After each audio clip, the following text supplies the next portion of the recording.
Have another amazing guest for you today. We have with us Alicia Farricielli. Alicia grew up under strict conservative values that led to deep feelings of unworthiness and a crisis at 35, spurring her to embrace mindset work, inner child healing, and energy modalities that released decades of hurt in just 90 days. Now a certified life coach, inner child coach, and spiritual mentor, she helps others break free from the past, rediscover their worth, and find true fulfillment through techniques like meditation, journaling, and energy healing. Alicia, welcome to the show. Thank you so much for having me on here. Oh, thank you so much for coming. We've got a lot of interesting things and a lot of interesting ground to cover. But before we do like to have a little icebreaker on this show. And the question for you today is, which cartoon character do you resonate with the most, and why? Oh man, there's so many. I love Ariel from The Little Mermaid. Just because of her curiosity, I feel like that kind of embraces that, her childlike behaviors, and the ways that she kind of got herself into some trouble. But it was all kind of innocent for the craving for love. And so I kind of resonate with her for some reason. I've always just loved her, so I feel like she's a spectacular Disney character to embrace. So Yeah, I like that. I could definitely see that for sure. Um, yeah, no, I really like that one. It's got a lot of undertones of the collector and wanting to learn and yeah, wanting to be loved and wanting to just get out there and see things. yeah. I like that one.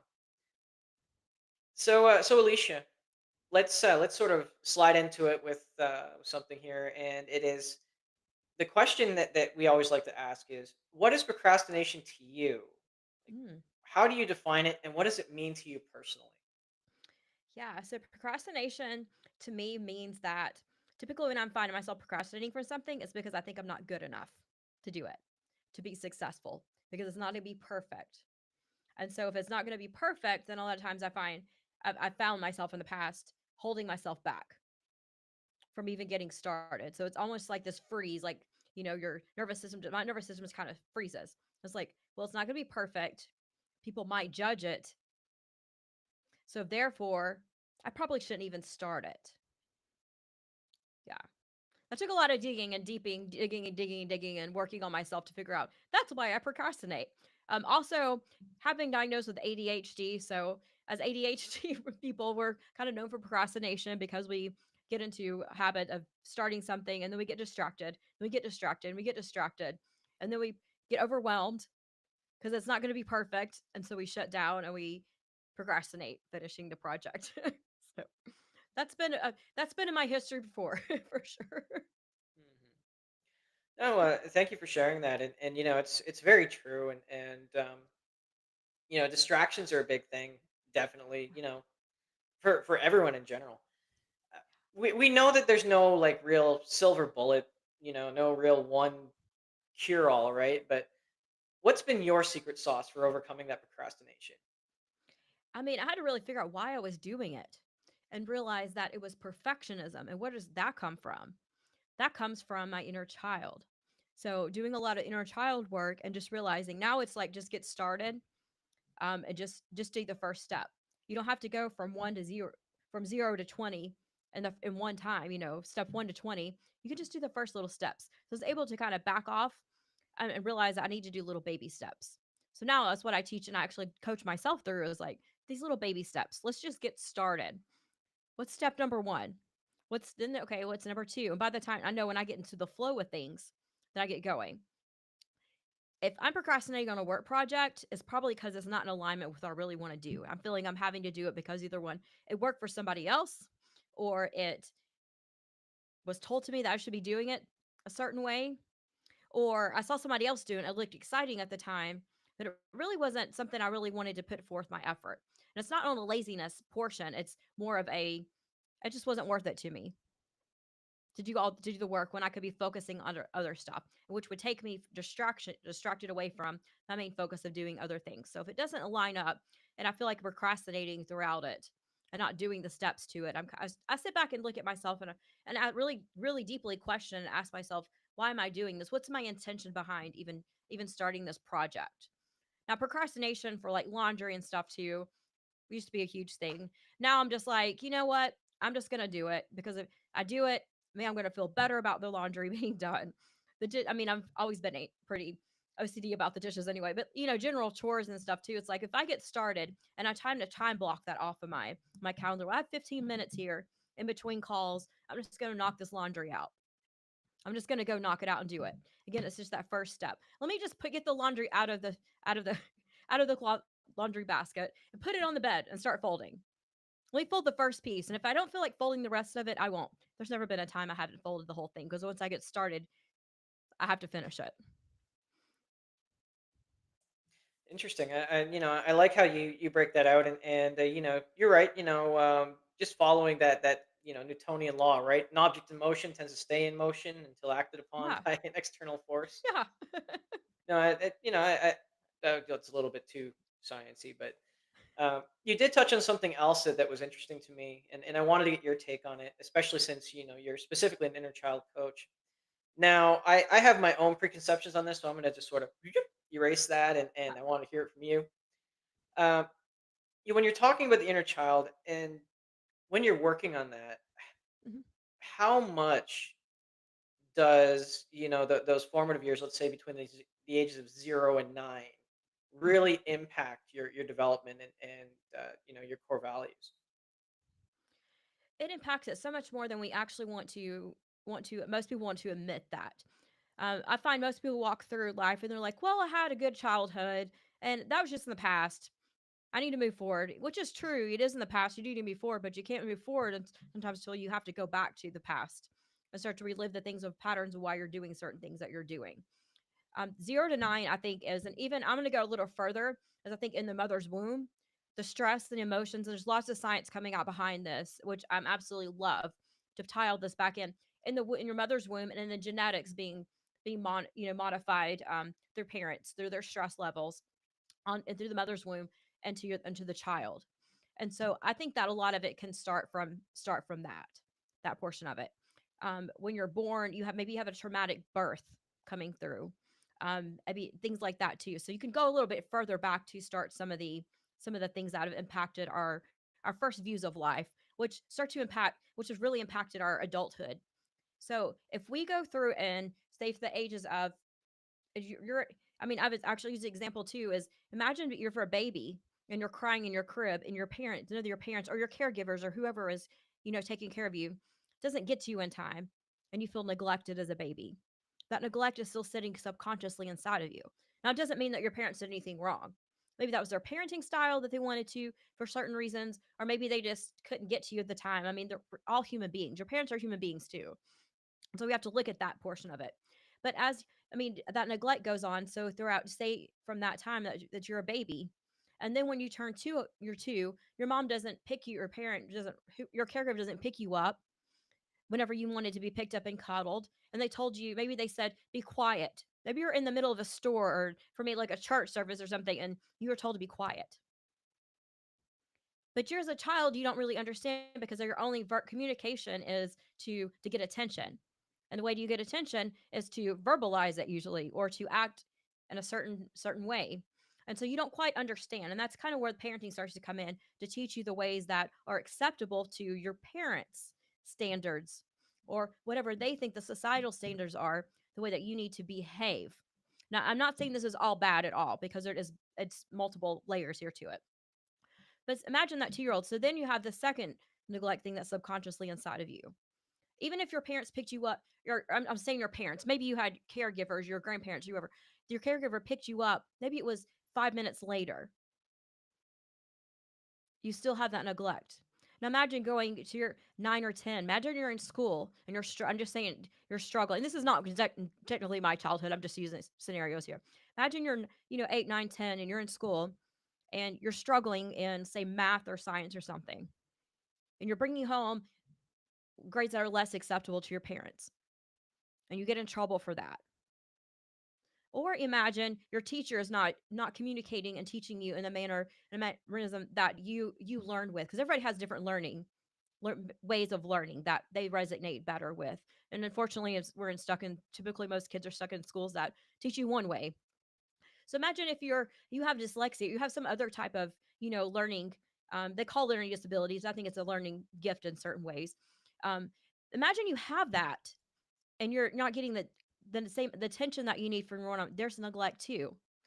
But imagine if you don't have all this neglect going on, like the first two things that happen, you're probably more likely to be able to accept and know how to ask for attention. But if you have this subconscious neglect going on throughout your entire childhood, and it comes with the best of parents. So it's not necessarily a parenting mistake or caregiver mistake. It has to be, again, we're all human. Parents are human, caregivers are human. But imagine that. So that's kind of what the inner child wounds are. Now, I'm not talking about major traumas that happen to where you were abused, physically, sexually, emotionally, like major emotional abuse. That's a whole different scenario. I'm talking about the inner child wounds that we carry throughout our time. So now we carried this throughout our time.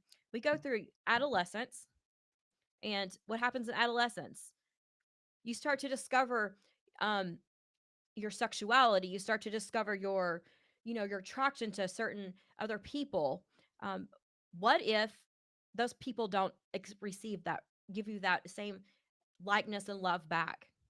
And it happens because we're all developing. You have breakups. You have friendships that don't turn, like, especially as girls, I feel like that was big thing was like we had friendships. One day somebody was your friend and one day they weren't in the middle school. And then you get into high school and then you get into adulthood and you're not getting seeking the attention. So then we go and just create patterns in our lives throughout. Could be business wise. We're always seeking more, more, more, more because we're seeking that love that we felt that we had neglect in our heart, or we're seeking that from another person, or maybe we're pushing people away. So the patterns that we're having have to come down to the childhood things that happened to us, little wounds that we haven't healed. And everyone has these little wounds, some of these little wounds inside of them. And it's not necessarily something bad, it's just something we need to address and to start to overcome in order to move forward, especially procrastination in our lives. No, thank you for sharing all that, Alicia. I mean, you've hit on a lot of information in there, and I'd like to go back just to highlight a Yeah. couple of those points. Um, the first thing that you said too, and here's where we can get, maybe a little more compassion for babies as well, right? Because and I never really thought of it this way before. I was probably one of the first ones, even with my own daughter, and I cringe when I think about it. Is that when you hear them crying, it's like, oh, just shut them up. There's a crying baby on the plane. Oh, Yeah. just shut them up. It's Yeah, I annoying. totally feel that. But and this is what changed my viewpoint on that, is that you have to understand that these babies came out into the world. They were inside let's say a perfectly climate controlled area, right? They had everything they needed, their food, their warmth, everything. They go out, and so new babies really do cry all the time, simply because everything they're experiencing up until that point in their life is the worst thing they've experienced in their life. Yeah. They need love and safety. Yeah. And just to go back really quick over you were talking about, the childhood information and stuff, and it is interesting because, before this was kind of in the area of woo woo, where, information isn't passed down generationally. Well, it kind of is, because, in DNA, well, first of all, everything's energy. We know that. Right. Secondly, we know that energy carries information, and so we know that also we don't know how exactly. There's new advances in that, but the DNA actually carries, um, information from the mother and from the father. I mean, Hmm. that's how we know, intrinsically, if we're supposed to be, like afraid of water or afraid of the dark.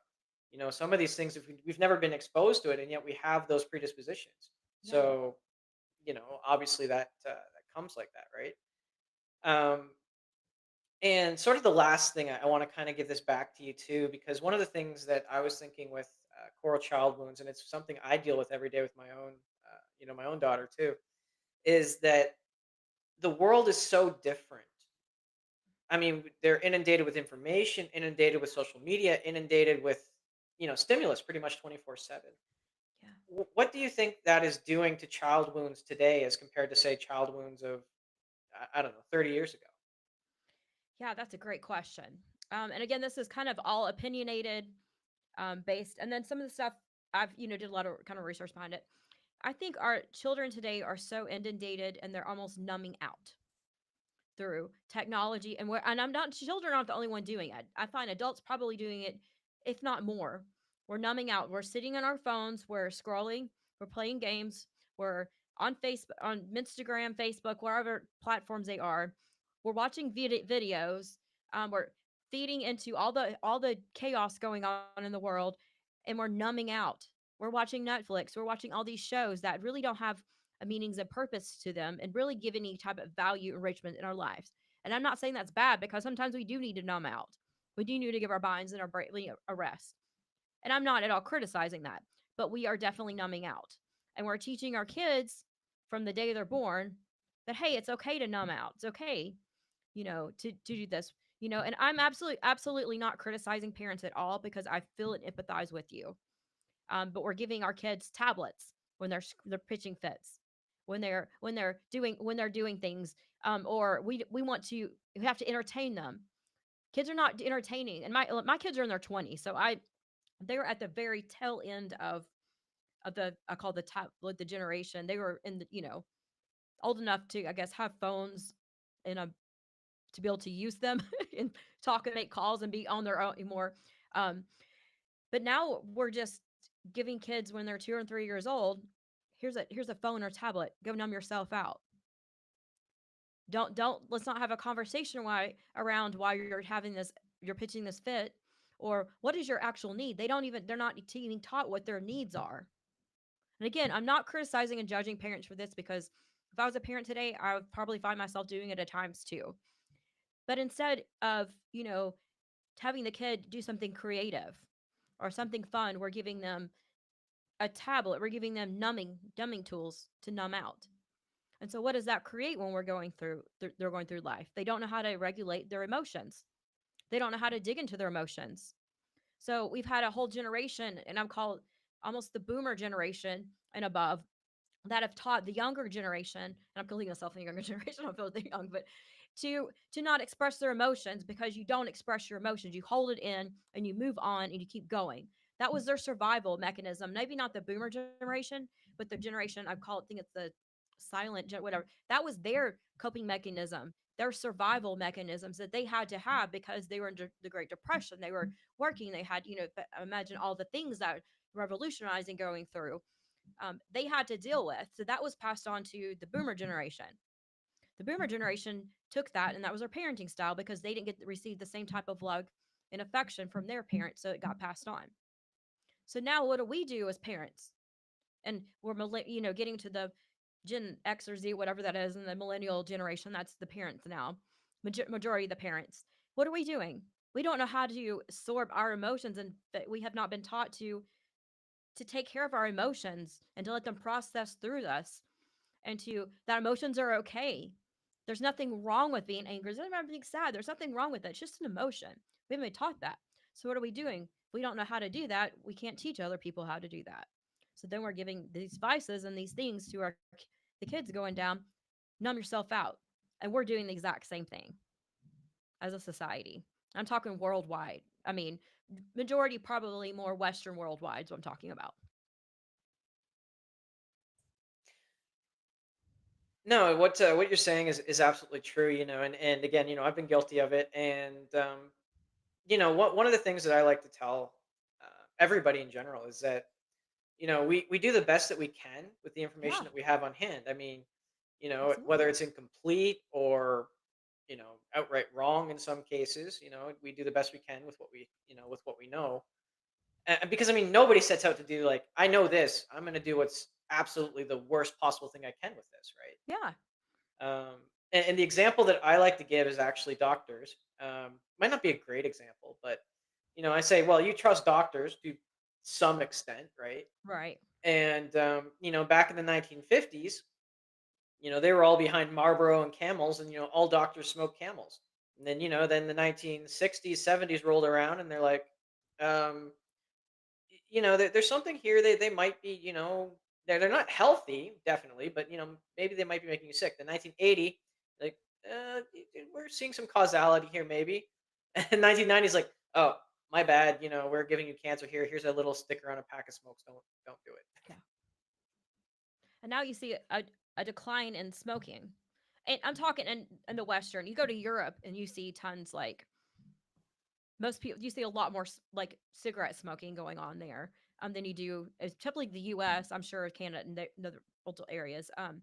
You see that. So it does work when you get the awareness.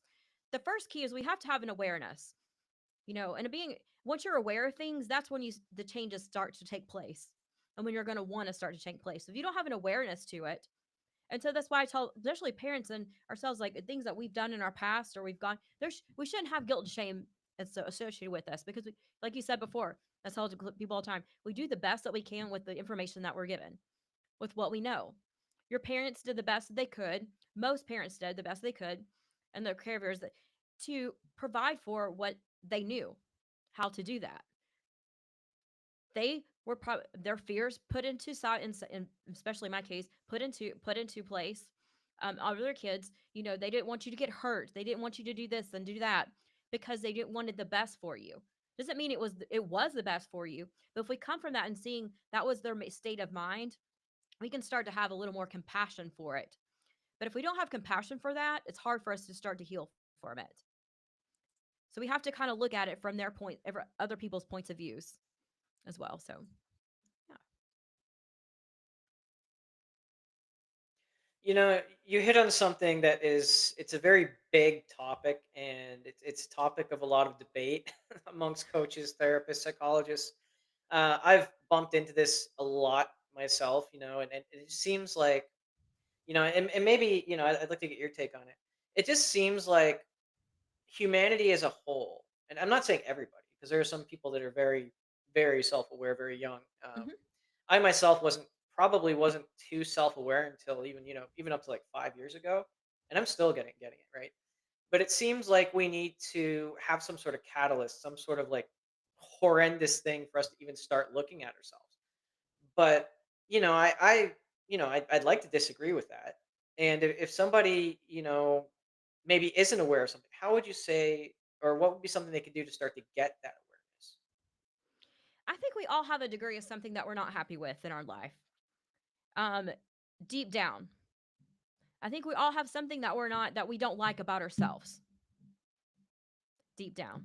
And so when it hits to the point to where that's ruling our lives, or to the point where like we hit and we're like, you know what, we can actually probably have better. We don't have to live like this anymore. Because even people who are running around just in a total state of scarcity, total state of nervous system dysregulation, total state of everything, they don't quite realize something's wrong because that's normal for them. But once they hit that one little bump or they see that one person that's not like that, and they actually come across someone who has this joy about themselves, that's, I think, when the work starts to happen. I think, and there are people who have there. I mean, there are definitely people who were born into this world, and I can go to the woo side or whatever on this. But people who were born into this world that have more a, st- a more stabilized emotional regulation. That they're probably more genetic, but a lot of it probably does have to come with their earlier environment, what they were brought into in certain ways. A lot of that, has to do, and it has to do with their personality. You can go through the nurture nature type of debate with psychology back and forth. I think there's truths to both of it. Um, so I don't think you have to have some major traumatic thing to happen to want to change your life. I think you need to look at the areas. If everyone should really look at the areas of their life and where am I dissatisfied, and why am I dissatisfied? Do I feel like I'm worthy of this? And that's the biggest thing I find with people is the self worth. Do I feel like I'm worthy of this to have the life that my friend has, or I see, the life of TV or celebrity? Maybe you don't. I mean, I don't want the life of the huge like Hollywood celebrity, but maybe do I feel like I'm worthy for that? And if I don't feel I'm worthy to have that, then that's what I need to work on. Is that worthiness portion to you? We don't have to have a major. I don't think we have to have major traumatic things happen to us to want us to change course in life. It could be a little bitty thing, a little wound that happened to us, or a little thing in life that we just get to the point. Maybe we get tired of who we are. We're bored. We get tired of doing the same thing over and over and over and over a day. Then we realize there's probably more to life than this. and getting up, going to work, picking up the kids from school, cooking dinner, crashing in front of Netflix, and then getting a shower and going to bed. I mean, that's a typical day for most people. And maybe they realize, you know what? This is boring. I don't want to do this anymore. And that's where they start to make the changes in their lives and in their overall well-being. I and thank you for saying that. You mentioned a lot. You touch a lot on unworthiness, and it's it's really interesting to me. Such the stark contrast, the way our society is set up versus what we feel and what we don't Mhm. feel. Right. Like just going back to social media. You know, before social media, we were thinking about the fridge. The picture of that horse we drew that looked like a dog or whatever needs to go up there for validation, right? Yeah. And now we're looking to get that validation from social media. Um, how detrimental or not or beneficial do you think that the validation that we get from social media actually is? I think it's um detrimental more than it is. And I actually saw this, I think it was a meme or something that came on. It says, how come we are not satisfied with the 20 loves or likes on our post? What if we walked out the door and 20 people complimented us on our outfit? We would get more validation from that than we would social media because it's more authentic.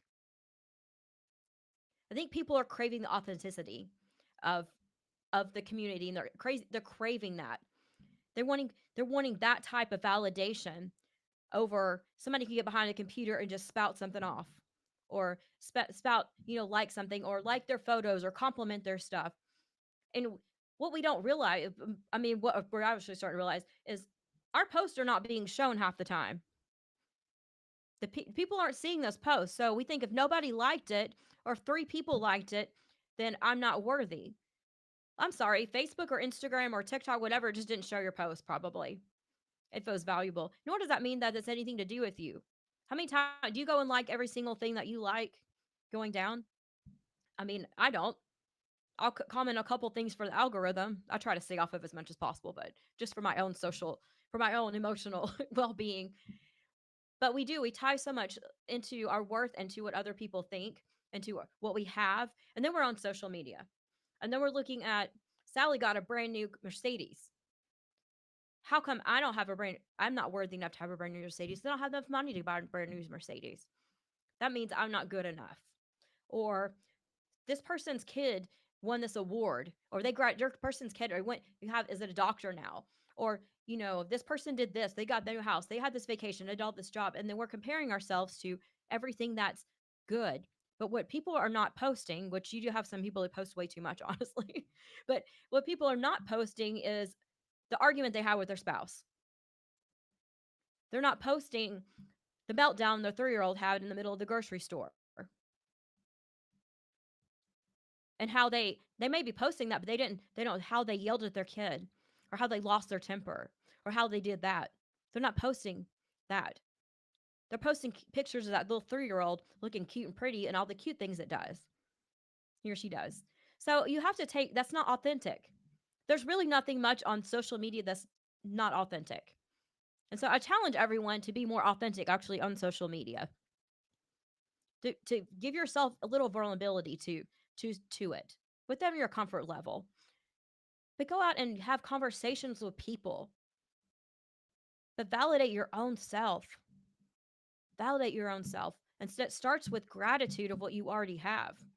It starts with, what do I already have? What have I already accomplished?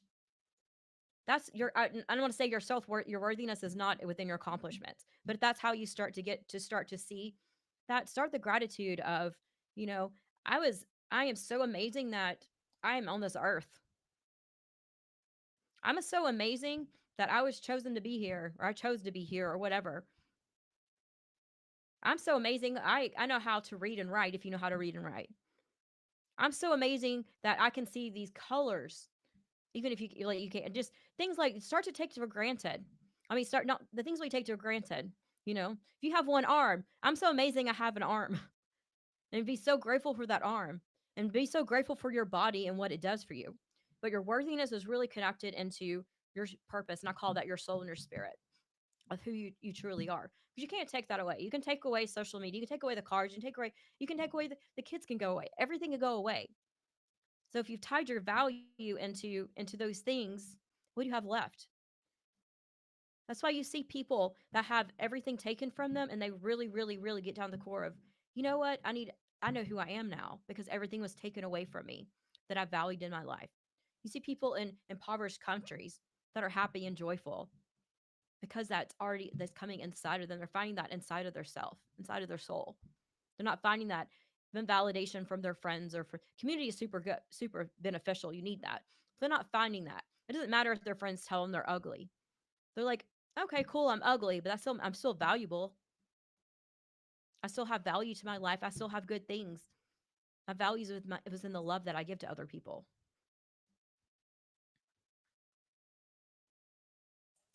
I really love that. A really powerful, powerful sentiment.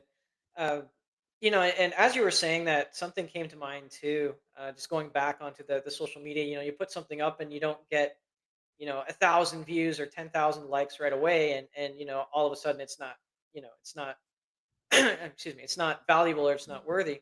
But this is where a dichotomy exists too, because we are holding in our mind that if we put something online to an audience of literally, I don't know what it would be now, like 4 billion people that would be At least, reading stuff online yeah, all over the world, and we don't get, and we get, we don't get 3 likes. Well, what would you expect to happen logically if you went to like a big shopping mall and you just stood up on a bench and said, "Hey, everybody, check out my new outfit"? I mean, half the people yeah, probably just ignore you anyway too. So I'm not sure why we expect to get instant, I don't know, almost like instant attention by posting stuff online, right? because it used to give us instant attention. It used to be because think about when social media came out.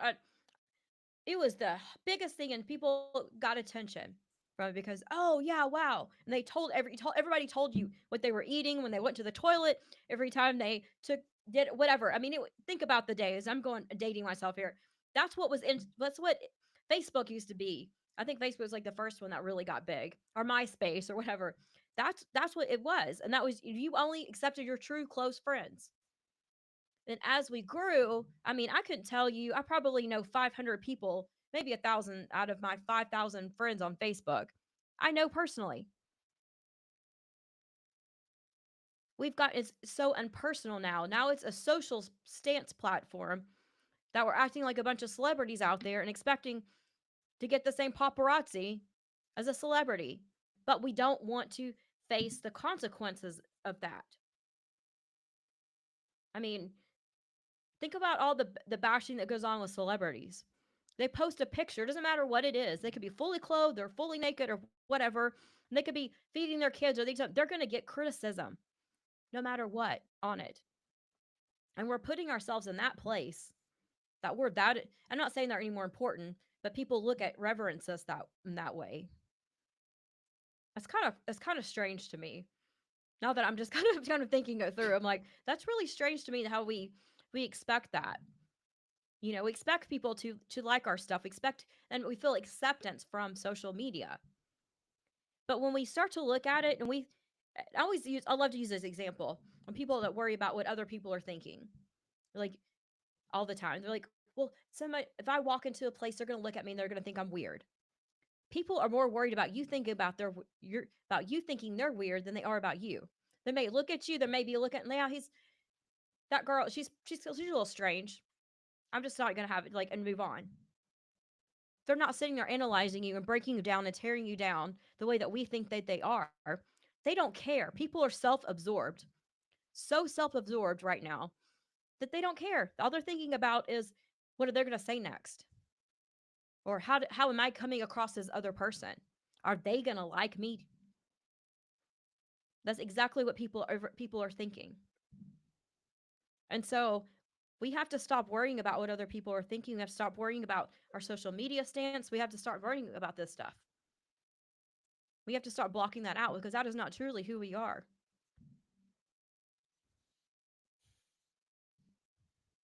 that hits on so many different levels because you're right that we're expecting this same level of well, love, but Yeah. we're not expecting like all the criticisms. But I mean, and it's strange too because you can get 20, 30, 50 good reviews or good comments, and then we have the one little bad comment that just sort of eats away at you all day long. And I mean, Hmm. you know, I- call it what you want, hyperfixation. Um, what do you think is happening there when I mean when you've got all this evidence that you're great or well, okay, maybe you're not great, but lots of people Yeah. think you're great. Yeah. It's because, okay, I think it's a lot of our the way our brains are wired is that we're wired for survival. And survival, we have to look for the negative. We're looking for the tigers, looking for the bears that are chasing us. We're not looking for the beauty at the time, and we're all in survival mode. I'm taking all of it. Most of us are in survival mode. And so, what are we going to do? We're going to notice the negative. Why is news so popular? I mean, this has been going on for years. Why is everything about 99% negative? And they'll throw a good one feel good story in there to make you not want to lose your mind. It's because that's what gets your attention. Because we're all wired to protect ourselves, and we want to feel safe, and we don't we and we're so unregulated that our anything that it does feel safe that is supposed to be safe doesn't feel safe. We're not supposed to have that. And it goes back to the worthiness portion too. I think when we're brought into the world, we have, when we're babies, we don't even understand I don't think we understand what worthiness is. We know we're worthy of being taken care of because we have to survive. But as we're taught, and our parents neglected us that one time, or this and that, our worthiness levels in our mind starts to go down. So then we start to focus on the bad. And that's why the battle to limiting beliefs is the biggest battle I think people face. And once you can start to overcome those limiting beliefs, that is huge. Because criticism hurts. Because we want to deep down, we want to be worthy, we want to be loved, we want to be somebody. We want to be special. Because that's what we wanted as a child too. We all wanted to feel special. That doesn't go away as you're an adult. You still want to feel special. And when one person doesn't think you're special, it hurts.